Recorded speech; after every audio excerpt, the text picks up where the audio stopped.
Sobrang init ng panahon, no? Sobrang init ng panahon na nasunog ang mga talahiban dito sa Tansa, Cavite. So, yan nga, ang laki ng kinain ng apoy, no? Yung mga bumbero gawa na hindi siya ma-resolve, hindi siya kasi gawa ng lumalakas siya. Ako siya mula rito. Ang kwento pala, nagulat yung may-ari ng junk shop, yung mga tauhan. Lumakas yung hangin, natangay yung apoy, tapos hindi na nila ma-resolve yung apoy. So yan na nga, junk shop yung nadali, tapos may ilang bahay na nasunog. Nagulat sila, sobrang lakas ng hangin, dala ng hangin yung apoy kaya nasunog lahat, no?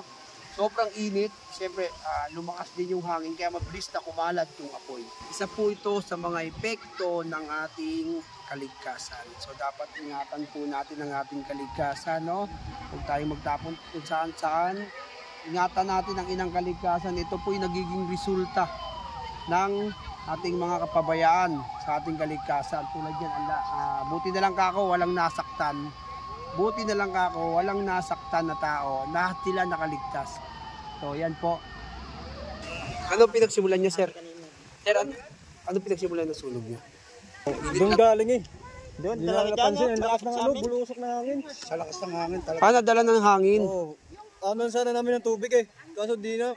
Pag lumapit ka, masunog ka rin. Pero sa tingin mo, wala namang tao dyan sa sunog? Wala? Wala. Nakatakbo lahat? Wala po.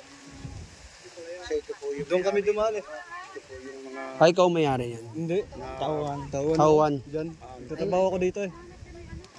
Nakatakbo daw naman po lahat. Doon kami tumakbo. Pero doon wala namang nakulong na nasaktan, no? Lakas ng hangin. Talagang hangin, galing lang talaga sa dulo, no? Hangin yung may dala ng apoy, no? Galing. Siyempre yung damo, ano yan eh. Tuyo. Tuyo na eh. Tuyo.